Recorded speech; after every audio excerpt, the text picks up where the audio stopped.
Have you ever thought about how differently the rich versus the poor spend their time and money? Rich people spend all of their money to get their time and energy back, while poor people spend all of their time and energy to make money. The majority of people spend their time, energy, and money in self-sabotaging ways.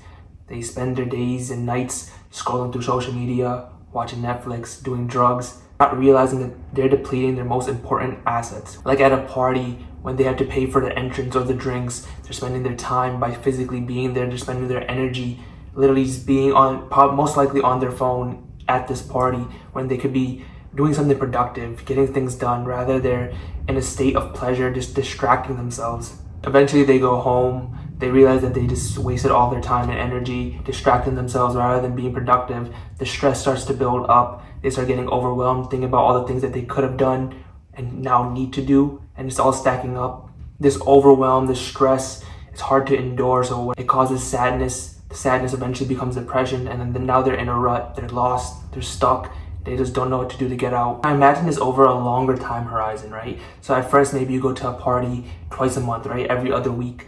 Then you ramp it up. You start going every week, every weekend. Your friends tell you to come out, so you do. And now you've built a habitual routine of going partying every weekend. It's not just habitual, it's addictive, right? You literally feel as though you need to go partying every weekend now, right? With your friends, or you're gonna feel FOMO, or you're gonna feel like everybody else is doing it, I should do it too. I'm at home bored while they're all out having fun. And every weekend that you go, you're drinking, you're dancing, but it all starts to add up. All of this cheap dopamine that you are consuming, whether that be social media scrolling, watching Netflix, partying, drinking, smoking, whatever it may be, you know when you're getting cheap dopamine. You know that after the thing is done, you feel drained, you feel tired, you feel like you wasted your time and energy, your money, and you feel it time and time again, but you just can't seem to get yourself out. So obviously you like having fun, you want to party, you want to be with your friends, so you don't ever force yourself to just stop. Think about, what am I doing? Is this actually worth my time, energy, and money investment, right? So life goes on, you're partying every weekend, and then eventually something happens, right? You get busy, school comes up, something happens to a family member, and you just can't go. And so then week after that, you start feeling this level of withdrawal, right? Because now you're not getting that cheap dopamine that you were getting every week. And you start slipping into, again, a sadness, a depression, and you can't figure out why. You just feel lost, you feel stuck in this rut, and you just sit there every day thinking like, where has my life gone? Why am I not progressing? And you start looking at all the people around you who were working, who were being productive, who were doing the right things, and you start feeling this level of regret so early on in your life, and it's like, why? Essentially what happened was all that partying or whatever distraction that you endured, you kept consuming this short-term pleasure in order for you to get this dopamine hit, and you, after doing it so habitually, you just fried your brain receptors for dopamine releasing, and that dopamine is your happiness essentially. And so every week when you were essentially forcing short-term happiness, eventually you were going to pay for it in the long term, and that's what you're feeling right now. And so if you are someone who's in this sort of rut, feeling lost, I remember I was there. I used to be in that exact same position. I used to feel so horrible. I used to sit on my couch and just be like, damn, like, how is everybody doing so much better than me in life? How do these people have so much better jobs? How does these people have so much more money? And it just felt horrible. It felt like I was behind. It felt like I just wasn't using my time and money, energy properly. And I wanted to be better. I wanted to do better. I was tired of just sitting on my phone, mindlessly scrolling through TikTok and just wondering like why I feel so shit as soon as I close the app. Like as soon as I close it, I feel this like level of like, one, relief because I finally got off the app, which for whatever reason just felt so addictive. But you know, even after a couple minutes, I go like, damn, like where did all my time go? Like I felt like I would go on TikTok and I saw daylight, and I would get off and it was nighttime, and it's such a horrible feeling. I knew that I wanted to start spending my time doing things I actually liked doing, things that I enjoyed, things that gave me fulfillment, things that would eventually pay off, right? I wanted to know that I was using my time, money, and energy wisely, right? In investments, things that were gonna give me a return. And then I remember coming across this one quote. I remember reading it in a book, but I can't remember what book it was, but it was essentially delay short-term gratification and embrace long-term satisfaction. And when I was looking at it, I was like, if I scroll through TikTok, if I, drink, or if I eat this cheeseburger or whatever, it's all such short-term pleasures, right? That's why you're giving into it, right? You're like, oh, but it'll taste so good. Oh, it'll be so fun. Oh, TikTok will be so entertaining, right? And then if all these people who are very successful and very happy, very productive, they all were saying the same thing. I just kept noticing it in places, and they just kept saying, don't give in to short-term pleasures. Do not give in to short-term pleasures.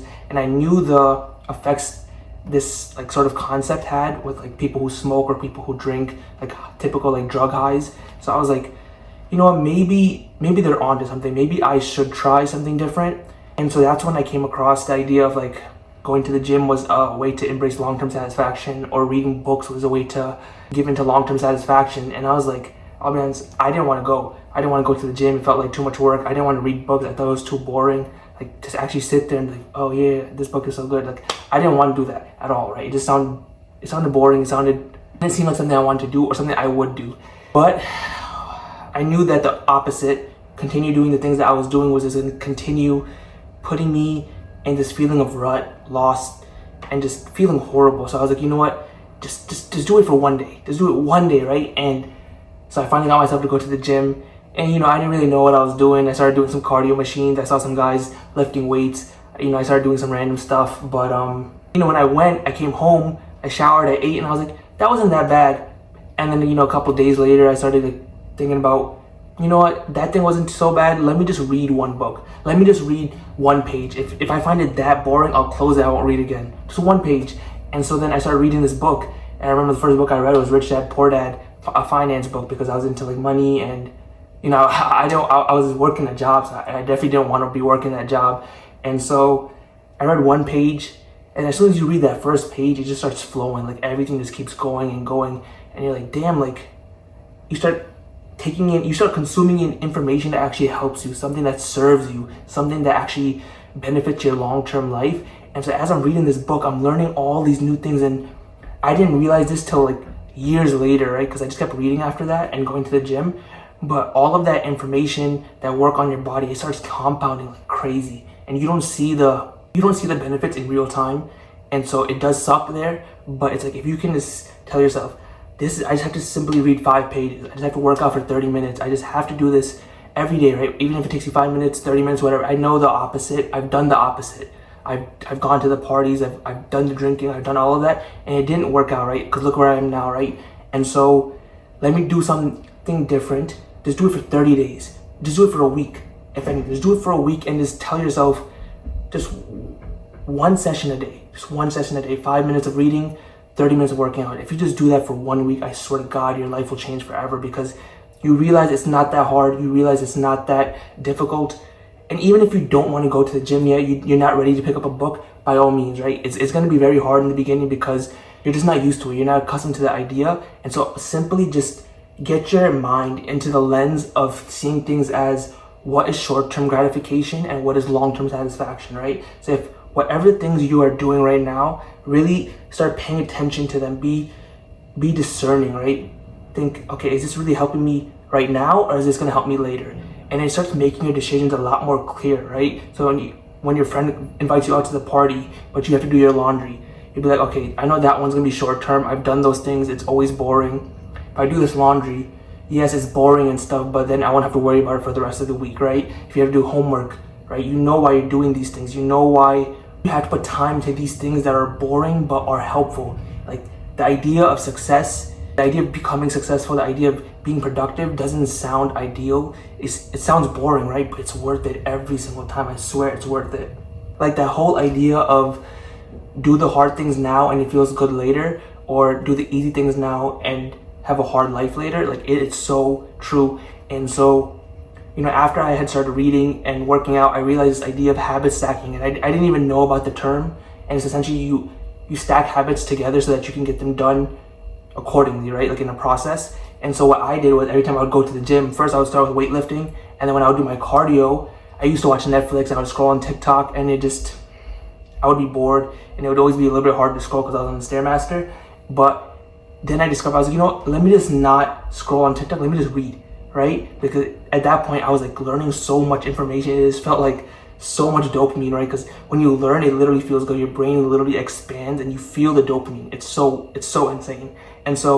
And I even learned this recently. When you do cardio, walking, running, any sort of movement, your brain actually processes and understands things better. And I didn't even know any of these things till recently, but I would just read and do cardio at the same time, and every single time it felt euphoric. I felt so much dopamine, it was actually insane. And so now I just keep that in my routine all the time. I cannot go to the gym. Like, I need to go to the gym and I need to read every day, and I do them at the same time. So it's like, it's not a thing anymore where it's like, oh, I have to read, oh, I have to go to the gym. It's like, no, I get to go to the gym, I get to read, I get to learn, I get to work on my physique. And so it's like, it really pays off too. Like, these things stack up like crazy. Like, I walk around and people start asking me for advice, like, how does your physique look like that? Or we're having a conversation, they start asking me, how do you know this? You're so young. And I didn't learn this thing till like very recently. And it's like, when you start reading books, you start like essentially consuming other people's lives, right? And so you start knowing all types of things. So I'll talk to random people in random places, and I'll know so much about their industry, about their occupation, about their lifestyle, about their brain, psychology, all different types of things that I read about. And they're like, how do you know these things? And it's like, I simply just read. And it's so addicting, and it's crazy because the addiction is actually one that serves you, it helps you, it benefits you, your brain expands, your body gets healthier, and everything else in life becomes that much easier, right? You feel more confident, you have like an aura that radiates, like it's just so bright. People like flock to you, people gravitate towards you, they ask you for your advice, and it's just a whole different level of confidence. And it's like, I hope people, especially people watching this video, just understand what I'm talking about, because it's a feeling that you literally need to go through yourself, and it all just starts with that one thought. It's like, is this for my short-term pleasure or is this for my long-term satisfaction? And it's like, once you just start getting in this mindset, everything in your life starts changing, everything gets better. I'm telling you, just focus on doing that and your life will get so much better. Like, quite honestly, it doesn't matter if other people aren't doing it, it doesn't matter if it sounds boring, it doesn't matter if it's weird. It's like, find something that your body naturally feels a need or urge to do, right? And if as long as it's a low stimulating activity, pursue it, man. Just pursue it, go after it, see if you enjoy it. If you don't, after one day, give it up. There's so much other things to do. Like, you could do meditation, you can work out, you can read books, you can knit, go on walks, whatever, right? If you really want a list and you can't come up with any, there's gonna be a link in the description where it's going to be my newsletter, where it goes more in depth into this whole topic, and I'm going to have a list of a bunch of different low stimulating activities you can do if you can't come up with any. All it does is ask for your email so I can send it to you. Just to wrap it all up, just really start asking yourself, thinking about things that are very highly dopaminergic, that they don't serve you long term, and think of other activities that you can do. Like I said, there'll be a link in the description where you'll find activities that are low stimulating, but they're also, the dopamine is enriching, it's long term, it stays with you, and it just keeps compounding over time, and you feel so good when you engage in those sort of activities, because you quickly notice a change in your life. You see how much better you see how much more positive your mindset is, you see how much better your mood is. Like I said, your aura starts glowing, and people notice, people ask you for advice, and everything else in life just becomes easier. Like, you wouldn't believe me, but the more I worked out and the more I read, the easier it was to make money. The easier it was to start conversations. The easier it was to be confident. The easier it was to fall asleep. Like, all these things that you wouldn't even think about happens. And it's like, simply by doing the boring things, even though they're boring and painful in the beginning, they pay off so much, and it feels like over time the payoff gets bigger and bigger and bigger. It's crazy. So just please value your own time more. It's not an abundant resource. Like, money is abundant, your time isn't, right? Your time here on earth is finite, it's limited. Value it more. Understand the best way for you to allocate your time, and watch how much better your life gets. If you just do this, in the end, we're all gonna fucking win.